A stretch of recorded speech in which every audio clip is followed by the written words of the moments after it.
2023년 3월, 저는 전쟁이 시작됐다는 걸 알았습니다. 총성은 없었습니다. 대신 중국과 러시아가 동시에 움직였죠. 목표는 몽골 한복판, 아무것도 없는 사막이었습니다. 그들이 수십억 달러를 던질 때, 그건 이미 전쟁입니다. 저는 마커스 하그리브스입니다. 영국 국방부 산하 에너지 안보 수석 분석관으로 30년을 일했죠. 나토 자문위원도 지냈습니다. 지도 위에서 수십 개의 국가가 흥하고 망하는 걸 봤습니다. 그래서 압니다. 강대국은 이유 없이 돈을 쓰지 않습니다. 그날 아침 제 책상에 보고서 한 장이 올라왔습니다. 몽골 고비 사막, 외교 채널 동시 가동. 중국 외교단이 울란바토르에 도착했습니다. 같은 날 러시아 대표단도 들어왔죠. 이건 우연이 아닙니다. 강대국 두 곳이 같은 시간, 같은 장소를 노린다는 건 이미 계산이 끝났다는 뜻입니다. 저는 위성 사진부터 열었습니다. 고비 사막 남부, 좌표상 북위 43도. 모래와 돌뿐이었습니다. 나무 한 그루 없고 마을도 없고 도로조차 제대로 안 나 있었죠. 개발 이력? 제로였습니다. 지난 50년간 이 땅을 건드린 나라는 없었습니다. 그런데 제시 금액을 보는 순간 저는 손을 멈췄습니다. 100억 달러.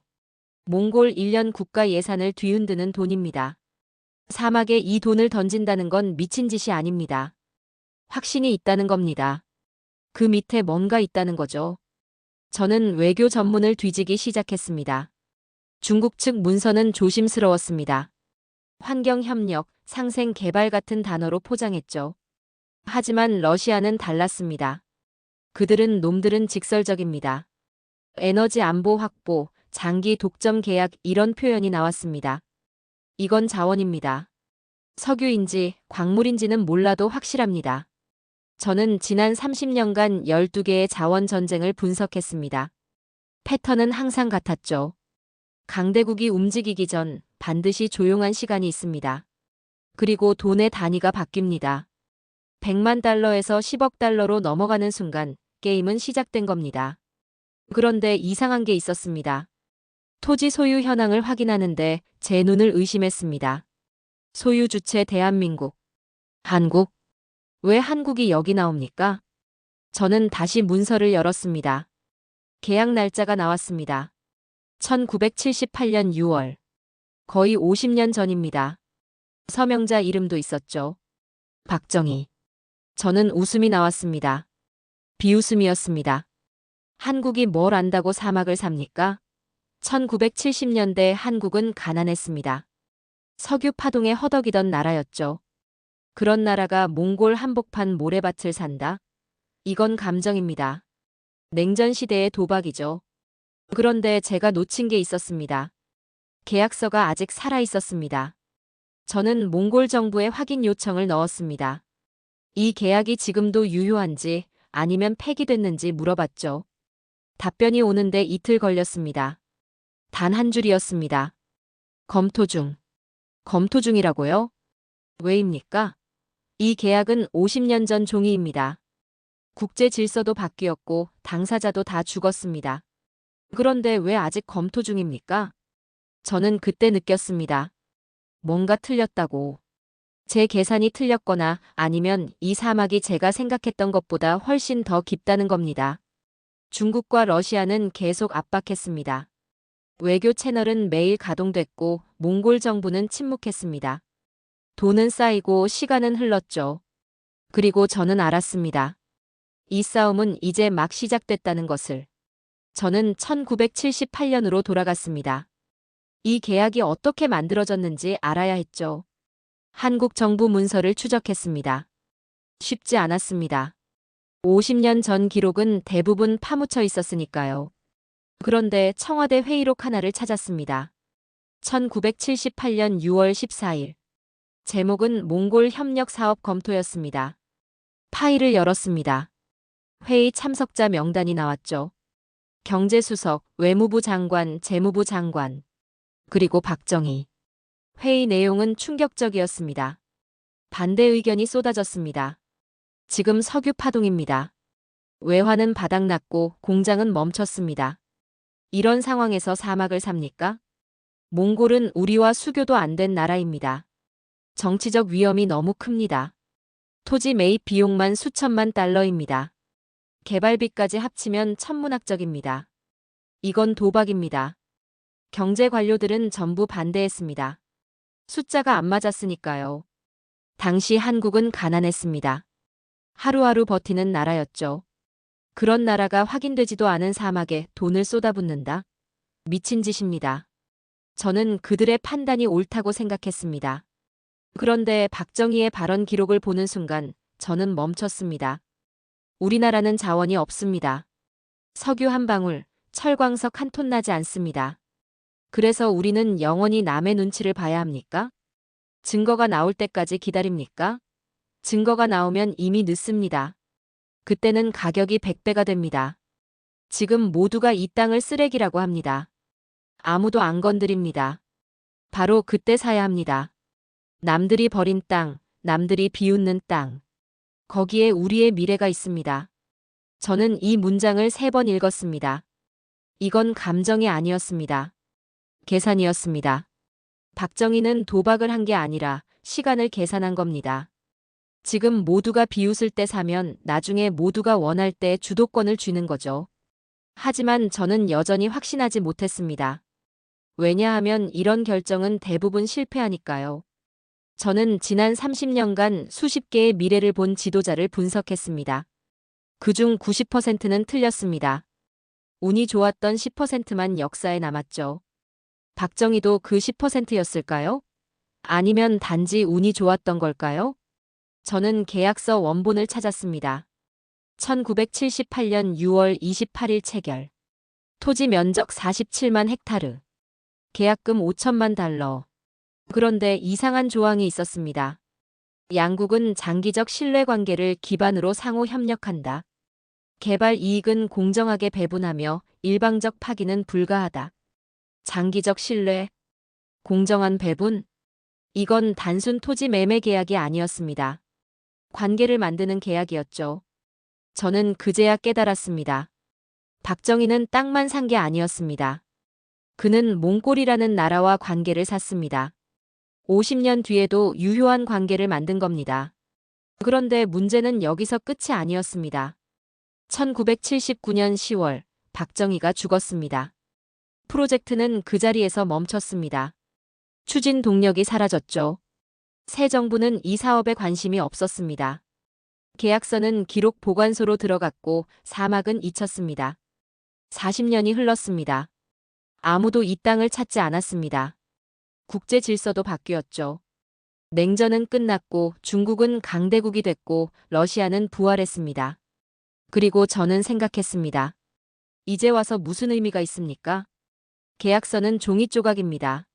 50년 전 합의가 지금도 통한다는 보장은 없죠. 국제법은 힘입니다. 강한 자가 이깁니다.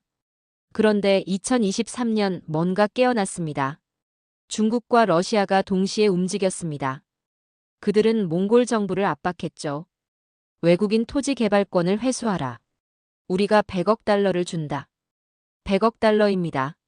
박정희가 쓴 돈의 200배입니다. 저는 그때 확신했습니다. 한국은 진다. 왜냐하면 국제사회는 그렇게 작동하니까요. 약소국은 돈 앞에서 무릎 꿇습니다. 계약은 힘 앞에서 무너집니다. 그런데 이상한 일이 벌어졌습니다. 몽골 정부가 즉답하지 않았습니다. 검토 중이라는 단 한 줄만 나왔죠. 왜 미루고 있습니까? 100억 달러면 나라 빚을 다 갚을 수 있습니다. 그런데 왜 고민합니까? 저는 처음으로 불안해졌습니다. 제 계산이 틀렸다는 생각이 들었죠. 박정희가 심어놓은 게 땅이 아니라 뭔가 다른 것일 수도 있다는 생각. 그리고 그 뭔가가 지금 50년 뒤에 깨어나고 있다는 생각. 1979년 10월 26일. 박정희가 죽었습니다. 총성 한 방에 모든 게 멈췄습니다. 청와대는 혼란에 빠졌고 정부는 마비됐죠. 몽골 사막 프로젝트? 그런 건 아무도 신경 쓰지 않았습니다. 새 정부가 들어섰습니다. 그들은 전임자의 사업을 검토했죠. 경제성, 효율성, 정치적 타당성. 모든 걸 다시 계산했습니다. 몽골 사막 계약은 어떻게 됐을까요? 보류. 사실상 폐기였습니다. 이유는 간단했습니다. 증명되지 않은 투자, 불확실한 수익성, 정치적 리스크. 숫자가 안 맞았습니다. 그래서 서류는 기록 보관소로 들어갔죠. 47만 헥타르의 사막은 잊혔습니다. 저는 이 대목을 읽으면서 고개를 끄덕였습니다. 당연한 결정이었습니다. 지도자가 죽으면 그의 비전도 죽습니다. 특히 증명되지 않은 프로젝트는 더 빨리 죽죠. 이건 국제정치의 상식입니다. 저는 확신했습니다. 이 계약은 끝났다. 10년이 지났습니다. 아무도 그 땅을 찾지 않았습니다. 한국 정부는 산업화에 집중했죠. 반도체, 자동차, 조선. 눈앞의 성과가 중요했습니다. 50년 뒤를 내다보는 사막. 그런 건 사치였습니다. 20년이 지났습니다. 냉전이 끝났습니다. 소련이 무너졌고 중국이 부상했죠. 국제 질서가 완전히 바뀌었습니다. 몽골은 여전히 가난한 나라였습니다. 사막은 여전히 모래밭이었죠. 30년이 지났습니다. 저는 이 시기에 이미 에너지 분석관으로 일하고 있었습니다. 수십 개의 자원 분쟁을 봤죠. 중동, 아프리카, 중앙아시아. 어디서든 패턴은 같았습니다. 강한 자가 이깁니다. 계약은 종이 조각입니다. 힘이 없으면 지킵니다. 지켜지지 않습니다. 그래서 저는 생각했습니다. 설령 그 계약이 아직 유효하다 해도 이제 와서 무슨 의미가 있습니까? 40년입니다. 한 세대가 지났습니다. 서명한 사람도 죽었고 당시 관료들도 다 사라졌죠. 새로운 세대는 그 계약을 모릅니다. 역사는 있습니다. 특히 실패한 프로젝트는 더 빨리 잊혀지죠. 그런데 2023년 봄, 뭔가 움직였습니다. 중국 외교단이 울란바토르에 도착했습니다. 러시아 대표단도 같은 날 들어왔죠. 그들은 몽골 정부를 압박했습니다. 외국인 토지 개발권을 회수하십시오. 우리가 100억 달러를 제시합니다. 저는 처음엔 이해하지 못했습니다. 왜 지금입니까? 왜 갑자기입니까? 그러다 깨달았습니다. 그들도 뭔가 발견한 겁니다. 위성 탐사, 지질 조사, 자원 분석. 어떤 경로로든 확인했죠. 그 사막 밑에 뭔가 있다는 걸. 그리고 가장 큰 문제. 그 땅의 소유권이 아직 대한민국으로 돼 있다는 걸. 저는 그제야 알았습니다. 계약이 살아있었다는 것을. 40년간 잠들어 있었지만 죽지 않았다는 것을. 박정희가 1978년에 심어놓은 씨앗이 2023년에 깨어나고 있었습니다. 저는 손이 떨렸습니다. 이건 단순한 토지 분쟁이 아니었습니다. 시간의 싸움이었죠. 40년을 기다린 계약과 지금 당장 원하는 강대국의 충돌이었습니다. 그리고 저는 생각했습니다. 역사는 빠른 사람을 선택하지 않는다. 역사는 기다릴 줄 아는 사람을 선택합니다. 50년을 내다본 사람을 선택하죠. 박정희는 그걸 알았던 걸까요? 아니면 단지 운이 좋았던 걸까요? 저는 아직 몰랐습니다. 하지만 한 가지는 확실했습니다. 그 사막은 기다리고 있었다는 것. 40년 동안 아무도 건드리지 않은 채로 조용히 기다리고 있었습니다. 그리고 지금 모두가 그 대가를 치르고 있었습니다. 중국은, 러시아는, 그리고 한국은 모두가 1978년에 뿌려진 씨앗 앞에 서 있었습니다. 저는 보고서를 덮었습니다. 그리고 중얼거렸습니다. 이제 시작이군. 2023년 4월. 본격적인 압박이 시작됐습니다. 중국 외교부가 몽골 정부에 공식 문서를 전달했습니다. 제목은 상호 협력 및 환경 보호 제안이었죠. 겉으로는 부드러웠습니다. 지속 가능한 개발, 생태계 보존, 양국 우호 증진. 이런 단어들로 포장했습니다. 하지만 본질은 달랐습니다. 외국인 소유 토지의 주권 회복. 몽골 국민의 이익 우선. 번역하면 이겁니다. 한국을 빼라. 러시아도 움직였습니다. 같은 주 모스크바에서 특사가 날아왔습니다. 그는 몽골 대통령을 직접 만났죠. 비공개 회담이었습니다. 하지만 외교 채널을 통해 내용이 흘러나왔습니다. 에너지 안보 협력, 장기 독점 계약, 전략적 동반자 관계. 이것도 번역하면 똑같습니다. 우리한테 팔아라. 그리고 금액이 나왔습니다. 100억 달러. 저는 숫자를 3번 확인했습니다. 100억입니다. 몽골의 1년 국가 예산이 140억 달러 정도입니다. 거의 1년치 예산을 한 번에 주겠다는 겁니다. 이건 협상이 아닙니다. 압박입니다. 약소국 입장에서 이 돈은 거부하기 어렵습니다. 병원을 짓고 도로를 깔고 학교를 세우고 빚을 갚을 수 있죠. 당장 국민 삶이 나아집니다. 저는 그 순간 확신했습니다. 게임은 끝났다. 국제사회는 이렇게 작동합니다. 힘과 돈이 결정합니다. 계약? 신뢰. 그런 건 약자의 무기입니다. 강자는 계산합니다. 그리고 계산대로 움직이죠. 몽골은 약소국입니다. 인구 300만, 경제 규모 작고 군사력 미약합니다. 중국과 러시아 사이에 끼인 나라죠. 생존이 먼저입니다. 한국은 멀리 있습니다.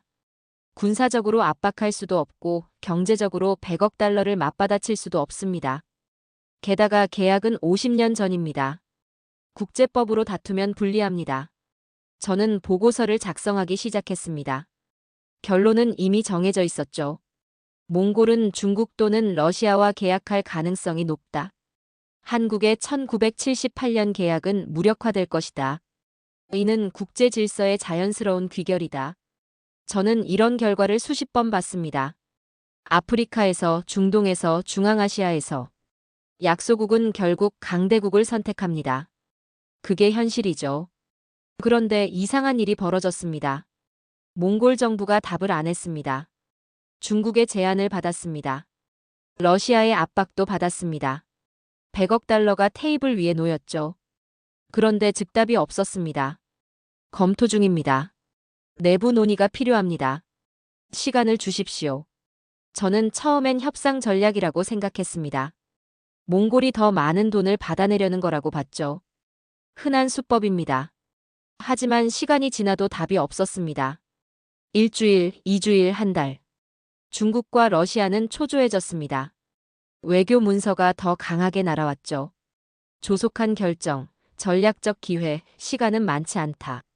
압박 수위가 올라갔습니다. 그런데도 몽골은 침묵했습니다. 저는 내부 보고를 뒤지기 시작했습니다. 몽골 정부 내부에서 뭔가 일어나고 있었습니다. 여론이 갈렸습니다. 한쪽은 말했습니다. 100억 달러를 받아야 한다. 이건 국익이다. 다른 쪽은 반대했습니다. 계약을 지켜야 한다. 이건 국격의 문제다. 국격. 저는 이 단어를 보고 웃었습니다. 냉소적인 웃음이었죠. 국제사회에서 국격이 배를 채웁니까? 국격이 도로를 깝니까? 국격이 병원을 짓습니까? 약소국에게 국격은 사치입니다. 생존이 먼저죠. 그런데 몽골 내부에서 박정희라는 이름이 계속 나왔습니다. 1978년 박정희 대통령이 우리를 믿었다. 그때 한국도 가난했다. 그런데 우리와 계약했다. 우리가 지금 배신하면 우리는 뭐가 됩니까? 저는 이 대목에서 손을 멈췄습니다. 이건 계산이 아니었습니다. 기억이었죠. 50년 전 악수가 50년 뒤 정치인들의 머릿속에 남아 있었습니다. 저는 불안해지기 시작했습니다. 제 분석 모델에는 이런 변수가 없었습니다. 기억, 신뢰의 약속. 이런 건 숫자로 환산할 수 없습니다. 계산할 수 없죠. 그런데 정치는 기억을 먹고 움직입니다. 특히 약소국은 더 그렇습니다. 자존심이 마지막 자산이니까요. 시간이 흘렀습니다. 중국과 러시아는 더 강하게 압박했습니다. 금액을 올렸습니다. 120억 달러까지 나왔죠. 그런데 몽골은 여전히 결정하지 않았습니다. 저는 처음으로 제 결론을 의심했습니다. 정말 끝난 걸까? 아니면 뭔가 제가 놓친 게 있는 걸까? 박정희가 1978년에 심은 건 땅이 아니었습니다. 신뢰였습니다. 그리고 그 신뢰가 지금 100억 달러와 싸우고 있었습니다. 저는 1978년 계약서를 다시 펼쳤습니다. 법률 전문가가 아니지만 30년간 국제계약을 분석했습니다. 어떤 조항이 강하고 어떤 문구가 약한지 압니다. 이 계약서는 취약했습니다. 토지 매매 계약이었습니다. 47만 헥타르, 5천만 달러. 명확했죠. 하지만 국제 분쟁에서 이건 방패가 되기 어렵습니다. 왜냐하면 주권 논리가 앞서니까요. 몽골 정부가 국가 안보, 환경 보호, 주권 회복을 내세우면 50년 전 계약은 흔들립니다. 국제법정에 가도 불리하죠. 더군다나 상대는 중국과 러시아입니다. 그들은 법정 싸움도 강하지만 법 밖에서 더 강합니다. 외교 압박, 경제 제재, 군사적 암시. 이런 걸로 밀어붙이죠. 저는 결론을 내렸습니다. 법적으로 한국은 진다. 그런데 이상한 조항이 있었습니다. 제3조. 양국은 장기적 신뢰관계를 기반으로 상호 협력한다. 제5조.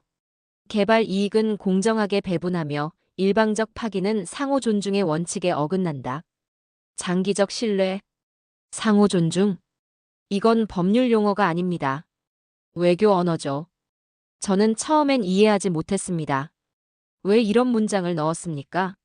계약서에 신뢰나 존중 같은 단어는 법적 효력이 없습니다. 강제할 수 없죠. 그런데 생각해봤습니다. 박정희는 왜 이 문구를 넣었을까요? 그는 바보가 아니었습니다. 법적 허점을 몰랐을 리 없죠. 그런데도 이 문장들을 계약서에 박아 넣었습니다. 왜입니까? 저는 몽골 내부 보고서를 다시 읽었습니다.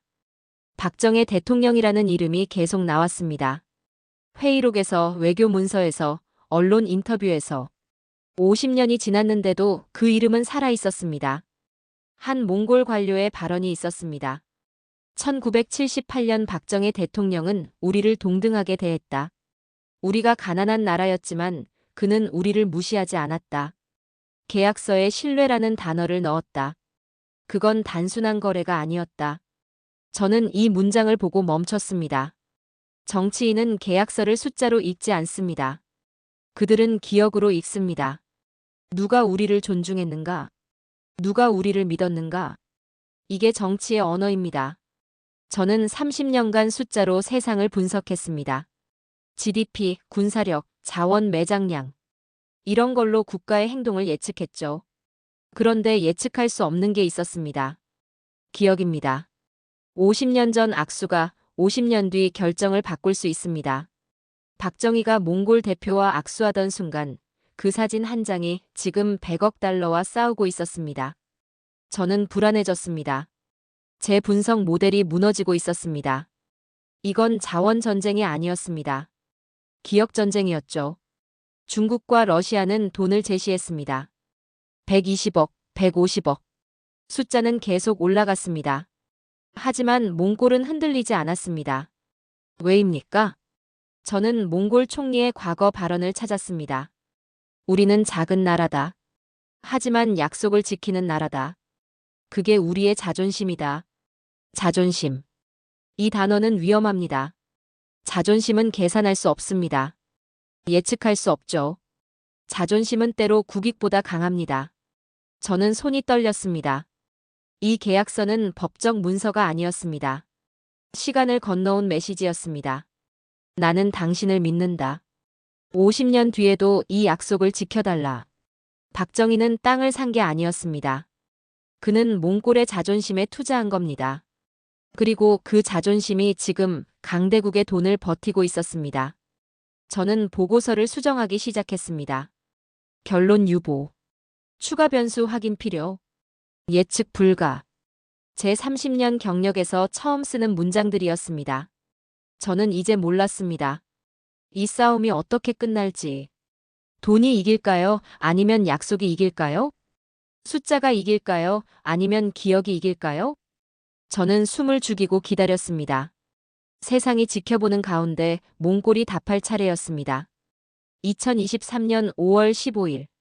몽골 정부가 공식 발표를 예고했습니다. 고비 사막 개발 관련 최종 입장 발표.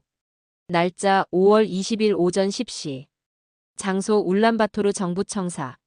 전 세계 생중계. 저는 그 공고문을 받는 순간 알았습니다. 결정이 났다. 5일 뒤입니다. 세계가 지켜보는 앞에서 몽골이 선택을 발표하는 겁니다. 저는 마지막 분석을 시작했습니다. 현실적으로 몽골의 선택지는 두 개였습니다. 첫째, 중국 또는 러시아와 계약. 100억 달러 이상을 받고 한국 계약을 무효화합니다. 국제법적으로 정당화 가능하죠. 주권 회복, 환경 보호 명분을 내세우면 됩니다. 둘째, 한국 계약 유지. 50년 전 약속을 지킵니다. 하지만 100억 달러를 포기하는 겁니다. 경제적으론 손해죠. 저는 첫 번째가 나올 거라 확신했습니다. 왜냐하면 국제정치는 그렇게 작동하니까요. 약속보다 이익이 우선입니다. 특히 약소국은 더 그렇죠. 생존이 먼저니까요. 5월 18일. 중국 대표단이 울란바토르에 도착했습니다. 외교부 차관급 10명, 경제 전문가 20명. 대규모였습니다. 같은 날 러시아 특사도 들어왔습니다. 그들은 준비됐습니다. 계약서도 돈도 개발 계획도 모든 게 준비돼 있었죠. 승자는 이미 도착한 겁니까? 저는 한국 측 움직임도 확인했습니다. 한국은 조용했습니다. 외교 채널을 통한 조용한 접촉만 있었죠.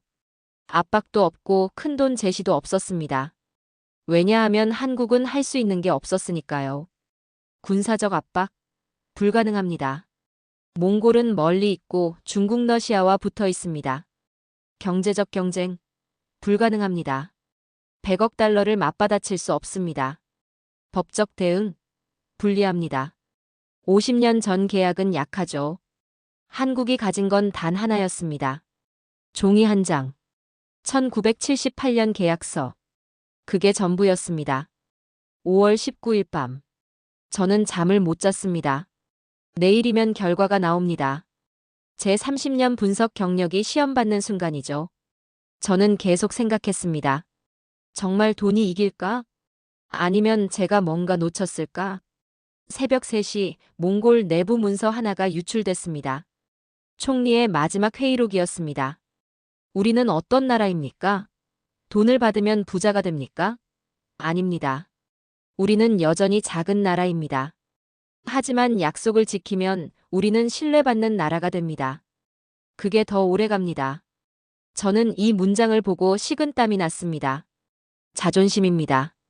이 단어는 정말 위험합니다. 예측할 수 없죠. 5월 20일 오전 9시. 저는 생중계 화면 앞에 앉았습니다.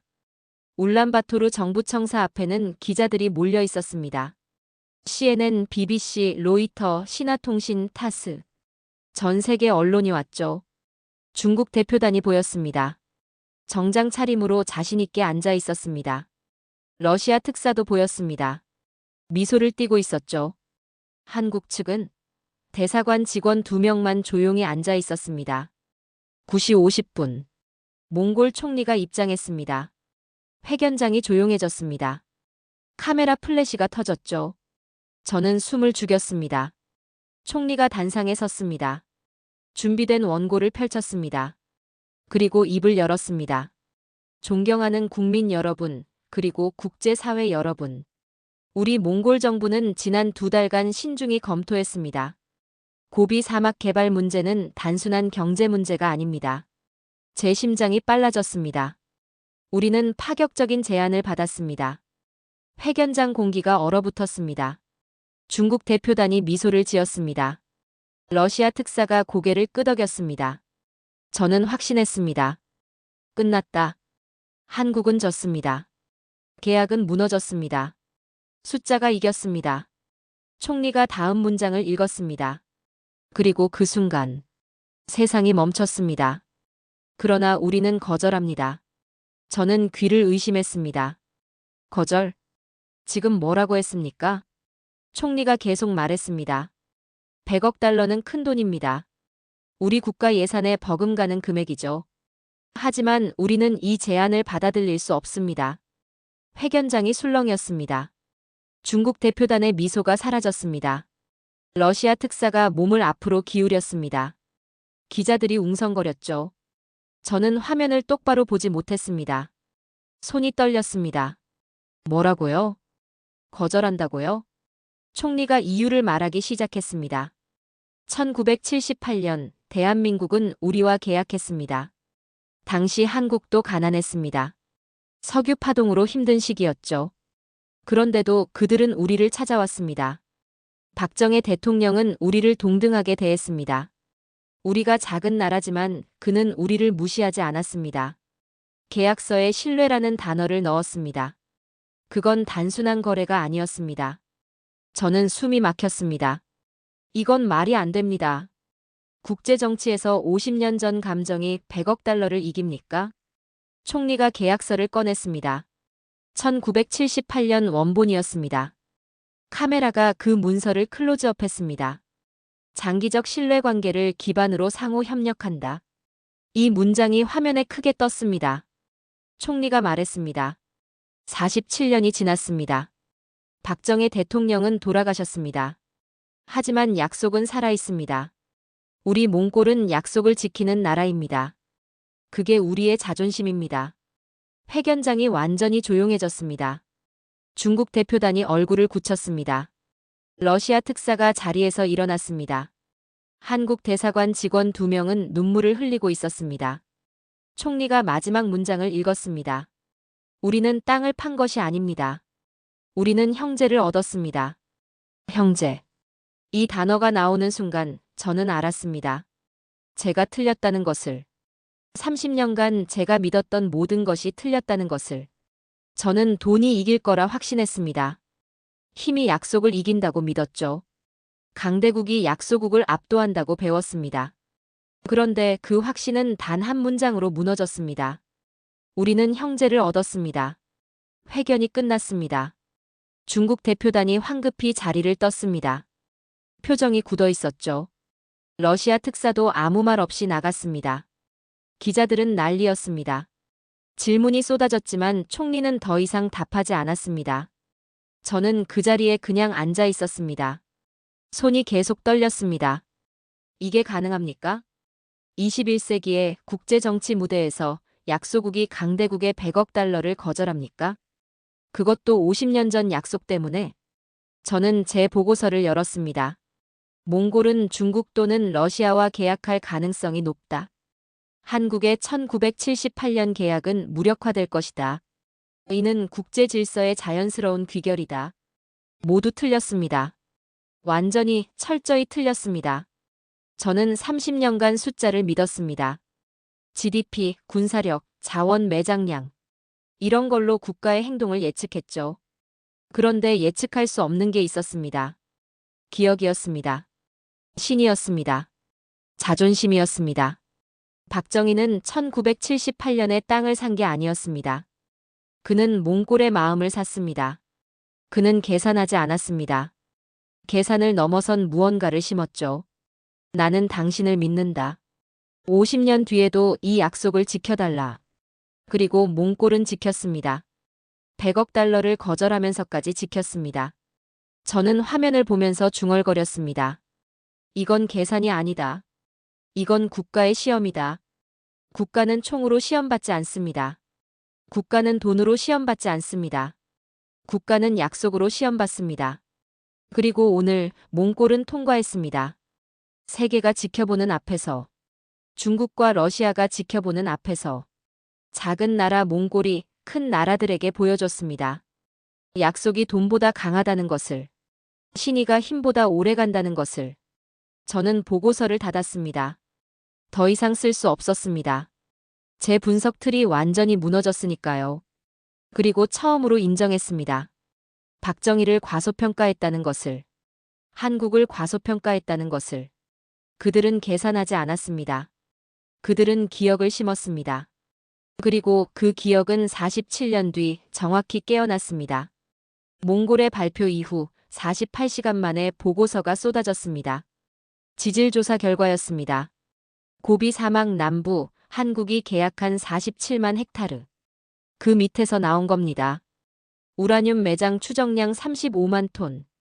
히토류 광물 200만 톤 이상. 그리고 유전 징후까지 확인됐습니다. 저는 숫자를 보는 순간 이해했습니다. 왜 중국과 러시아가 100억 달러를 던졌는지. 이건 100억의 문제가 아니었습니다. 1000억 달러의 문제였죠. 우라늄은 원자력 발전의 핵심입니다. 히토류는 첨단 산업의 심장입니다. 전기차, 스마트폰, 미사일 유도 시스템. 모든 게 히토류 없이는 작동하지 않습니다. 박정희는 이걸 알았습니까? 아닙니다.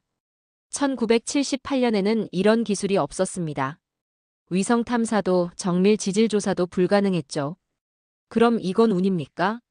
저는 다음 보고서를 열었습니다. 한국의 에너지 전략 문서였습니다. 고비 사막 태양광 발전 단지 구축. 합성 연료 생산 시설 건설. 합성 연료. 인공 석유입니다. 태양광으로 만든 전기를 이용해 물과 이산화탄소로 연료를 만드는 기술이죠. 저는 전율했습니다. 이건 단순한 자원 개발이 아니었습니다. 지하에서 우라늄과 히토류를 캐고 지상에서는 햇빛으로 석유를 만드는 겁니다. 사막이 에너지 공장이 되는 겁니다. 지하지상, 이중 에너지 축. 박정희는 사막을 산 게 아니었습니다.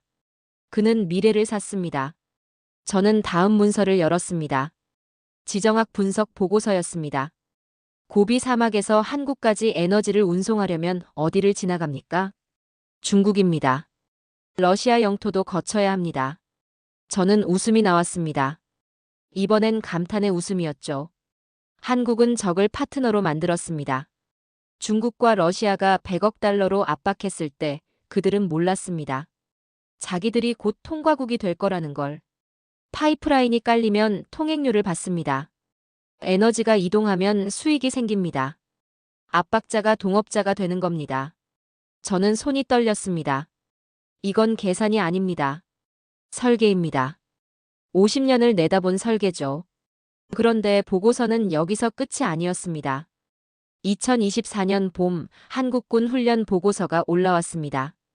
훈련명 불사조 작전. 목표 외부 에너지 공급 차단 시 자금 능력 검증. 저는 파일을 열었습니다. 전투기, 전차, 함정. 모든 전력이 가동됐습니다. 그런데 사용한 연료는 100% 몽골 생산 합성 연료였습니다. 차단 가정하 72시간 전군 작전 수행 완료. 에너지 자급률 100% 달성. 저는 숨이 막혔습니다. 이게 뭡니까? 한국은 기름 한 방울 안 나는 나라였습니다. 그래서 늘 불안했죠. 에너지를 수입해야 하니까. 중동에서, 러시아에서, 미국에서.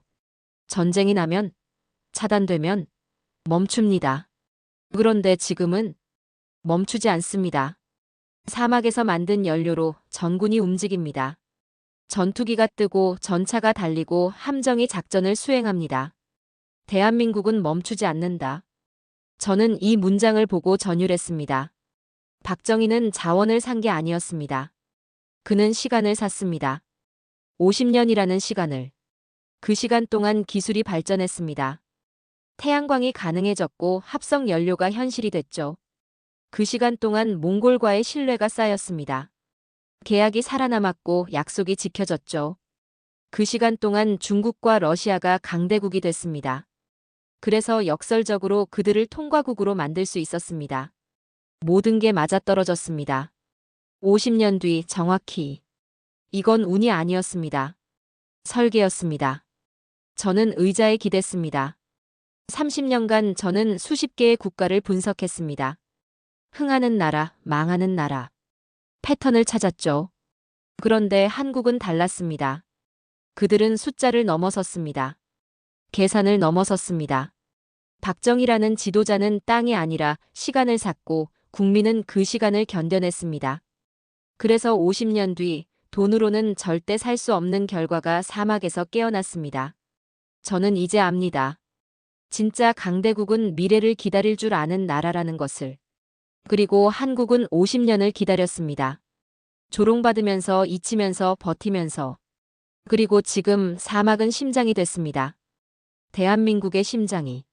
저는 보고서를 덮었습니다. 더 이상 분석할 게 없었습니다. 이건 자원 이야기가 아니었으니까요. 이건 국가 설계 이야기였습니다.